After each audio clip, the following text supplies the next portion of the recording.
a small piece of hair from the center, take your shear, and just clip the hair right at the root of the nose. The key to a great curtain fringe is to over-direct to the center. So we have the right and the left sides.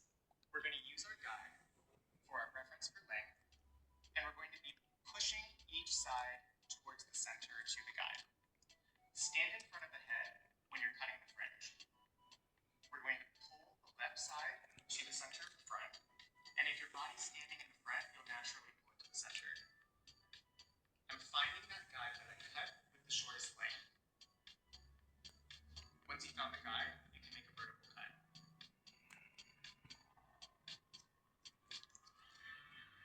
Because we pulled the section to the center of the hairline, it's going to get longer as it works towards the cheekbone. Take a small piece of your fringe as a guide for the other side, and clip the rest of the hair out of the way. Remember to keep your body centered in front of the head. This is going to help you achieve balance for each side of the fringe.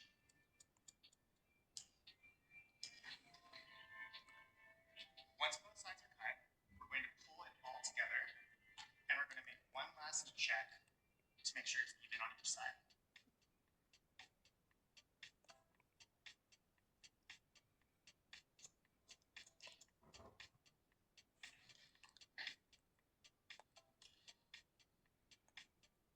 So now that we've cut the fringe, we're going to move on to the sides. Start by finding the high point of the head.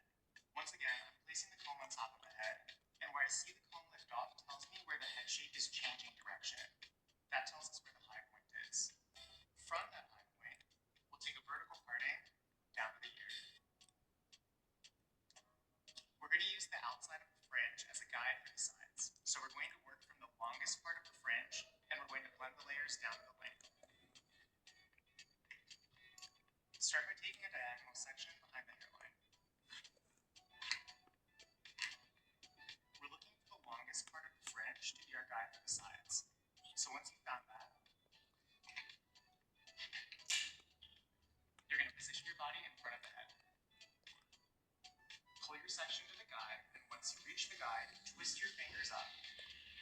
Now you're going to cut a diagonal line that leaves length to the bottom.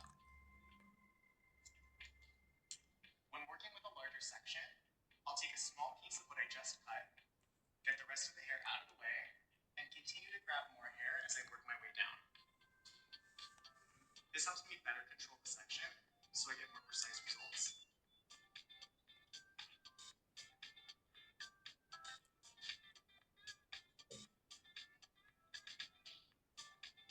Now you can start to see how that fringe is blending into the face framing layers. I'm pulling the hair to the stationary guide and using that to cut the rest of the sides.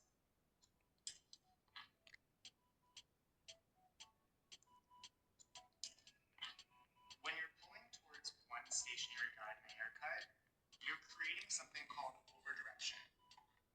What over-direction does is it creates weight and length in the opposite direction of the cut.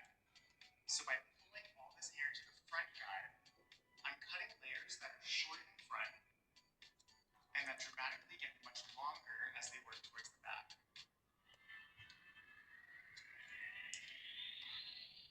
You might find yourself using techniques like this during a wolf cut, but you might also find yourself doing techniques like this for an A-line bob. So if you've ever seen those bobs where the hair gets much longer to the front, that's because it was over-directed to the back. Because we're over-directing the hair to the front, we're creating short layers and maintaining more length to the back.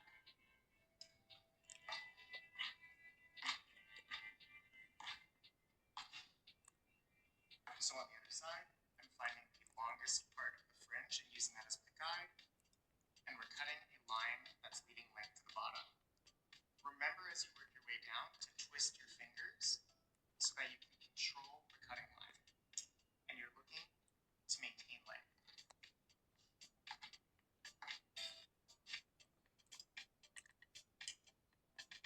Now before you move on to the back, make sure to check your layers. You want to make sure that they're balanced and that they have a continuous blend from the fringe down into the framing.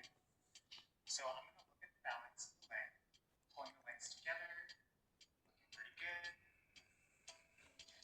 You want to make sure you see all of your face framing layers popping out, and that's that's going to tell you that you've cut the front correctly. Now, before I move on to the back, I'm going to take a small parting at the top of the head, and I'm just going to check for the balance of the layers on each side. So I'm going to pull the hair up, and it looks pretty balanced to me. Just check it a little bit, and now we know that our guide for the layers to the back is going to be even on each side.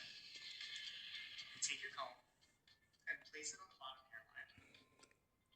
Place the comb flat on the head, and where you see the comb lifting off the head is where the head is changing direction. From that point, I'm going to take a horizontal parting to divide the bottom and the top of the bed.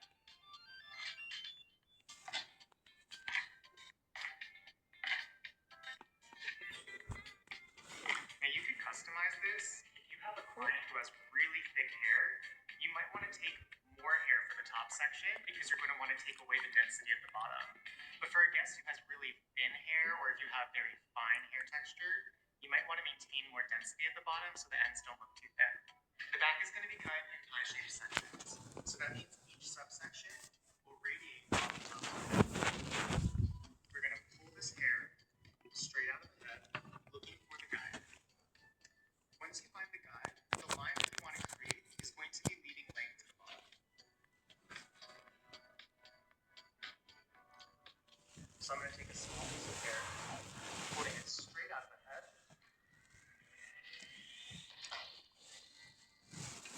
and from the guide, I'm going to start point cutting this length away. Remember to drop the hair that you've already cut as you work your way down the section. This is the best way that you can maintain control as you work your way all the way down to the length. I've found that when I take sections too large, it leads to a lot of inconsistencies in my haircut. So mastering the ability to take smaller pieces of hair and follow a continuous cutting line is going to result in much cleaner results, and it's going to give you a much better hairstyle overall.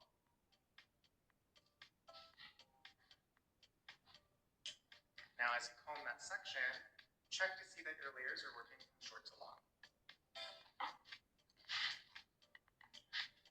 I'm going to take a small amount from the section we just cut, and we're going to take another pie-shaped section to continue cutting the back. Now, the reason we're taking these pie-shaped sections is because the head is round. So if you can imagine a beach ball or a basketball, you see those pie-shaped kind of radiations on the ball itself. The head is very similar, like it's also a round shape. So taking the pie-shaped sections helps us to create a more even amount of layers to the back. Remember to always look for your guide as you're cutting in the back as well. If you can't see your guide, don't risk it and don't cut. You can always recomb that hair, find your guide, and make your cut. And remember, taking a small piece of hair as you work your way down is going to give you the best control.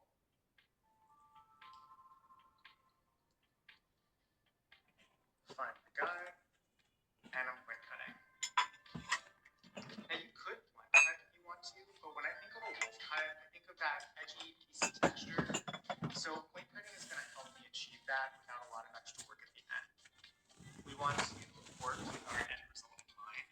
So by point cutting, we're getting half of the work done that we need to do when it's dry.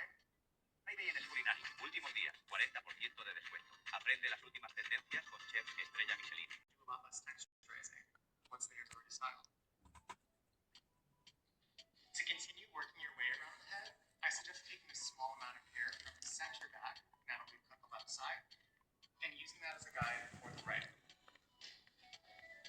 So on the left side, we worked from the front to the back. Now we're going to be working from back to front. Take a pie-shaped section, including some of your guide from the previous hair,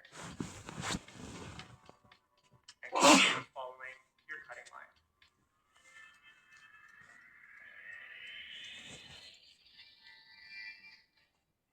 This technique also made it a lot easier in general for me to not get lost while cutting the back of the hair. Because I remember at the start of my career, one of the biggest challenges I always had was cutting layers into the back of the hair. So by having a sectioning pattern already mapped out, it gives us that roadmap so that we don't get lost and we can create consistent results on both sides. It also speeds up the process of the layering so that we're not having to think too much about what we're doing. We have a guideline that we've set, we have a roadmap that we've set for cutting the hair, and we can follow that to the end result.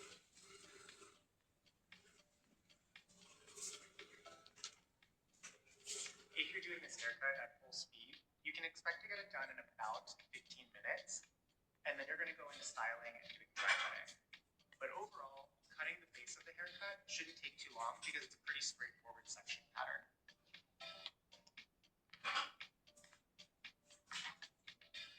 We haven't touched the length yet, but we're going to assess that once the hair is dry.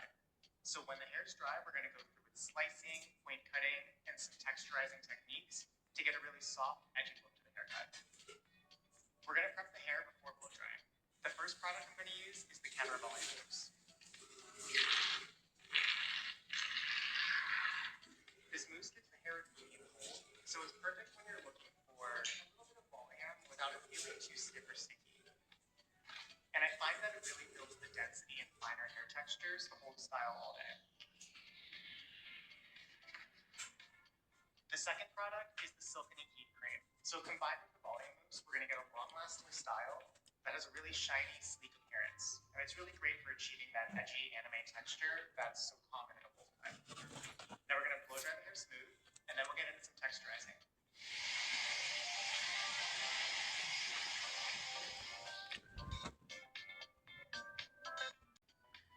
You'll see the shape of the layers, and then the disconnect in the length. Now, on any length of hair, you can go ahead and either leave that length or trim it, and I'm going to cut it right now to give it a little bit of some shape.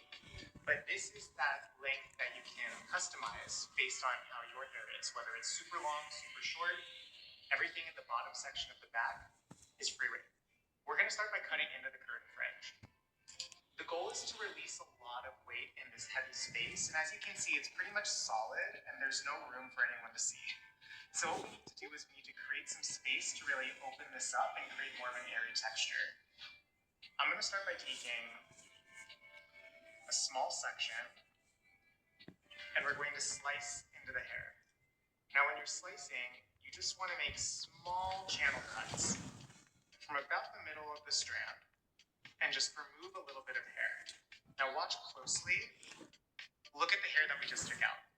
You want to have control and be very intentional with your weight removal in this point. So once I've sectioned out and cut one part, I'm going to release that section and cut the next. We don't want to texturize each section twice because that could remove too much weight. But once you complete the texturizing, and if you see there's still negative space to be created, go back in and you can slice more weight out of the hair.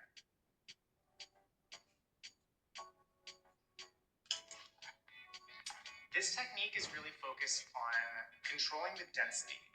So you can see now when we comb the hair, the difference in the airiness versus on the other side where it's still a little bit heavier. You want to go into the ends now where it's a little bit more solid and start taking that blunt line and airing it out. So I'm going to bail out close to the ends where they're sticking straight out. And that now allows me to point cut into them to soften the look. You're going to see how it goes from solid to a little bit more transparent.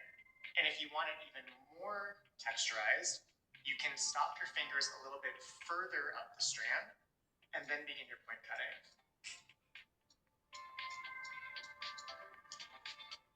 Always recomb to check the density, and if you need to cut more, you can always do that afterwards. Now I'm going to drop the section, and you'll see it's a lot softer around the eyes now. Now you'll notice that I'm pulling all of the sections towards the front as I cut.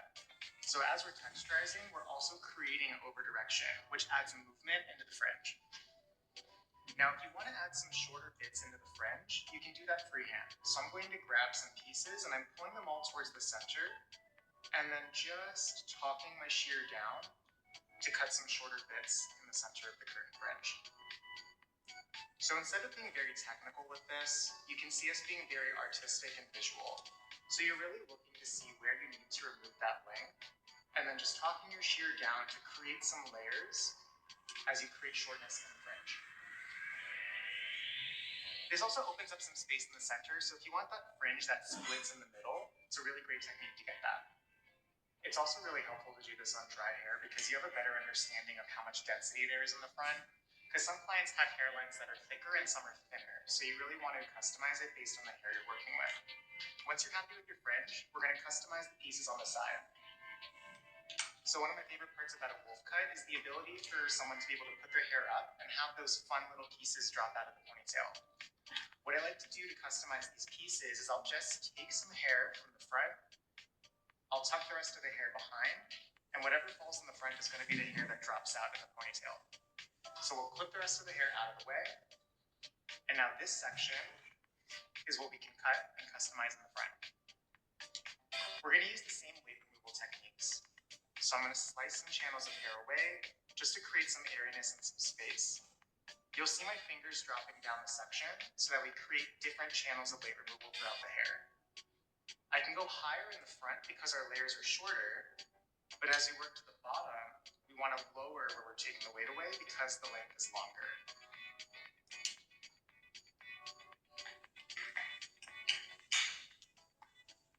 Now I'm looking from the front and I'm seeing where I want to create customized pieces. So if I really like this piece right here by the chin, I'm talking my shear down the strand to release the weight and create that spike. The idea here is to keep your shear pointed down at an angle, and that's going to cut a really nice graduated layer so that these pieces have a really beautiful face framing look.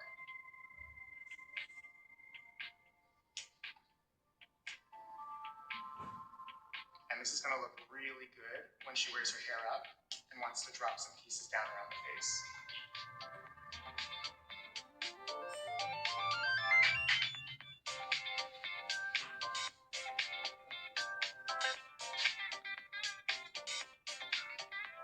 For the rest of the hair, we're going to slice more weight away. So start taking diagonal sections from the front, pulling them forward, and taking channels of weight out of the hair. So I'm just taking a diagonal section, pulling it forward from about the center of the strand, taking small channels of hair away. These are creating spiky disconnects and a lot of visual texture that we're going to showcase once we start styling it with the iron and with product. So think about where you want to create volume and where you want to remove density. Because on very thick hair textures, you might need to do a lot more of this. But on finer hair types, you might need to do less so that you can keep more of that fullness and that thickness. We're looking to create something that's very piecey, very texturized, and it has kind of a spiky, edgy look to it. So I'm going to be cutting more hair rather than less. Once you're in the back, you can start taking your sections a little more vertically. And once again, you're going to go in and slice. So take your sections up and release some weight.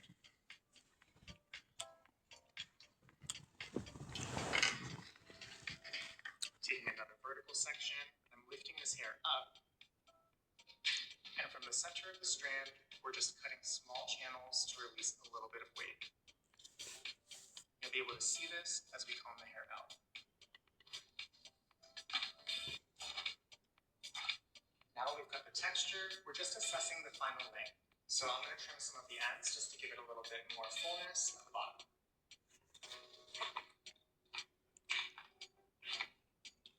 A great way to do this is just to pull those ends to the front and cut a nice diagonal line up towards the face. This is going to result in somewhat of a V shape in the back, so you can also use this on your long haircuts if you just want to achieve more of that V or rounded shape in your ends.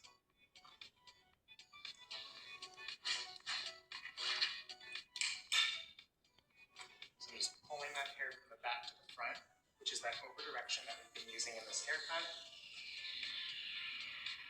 And then we're cutting a diagonal line.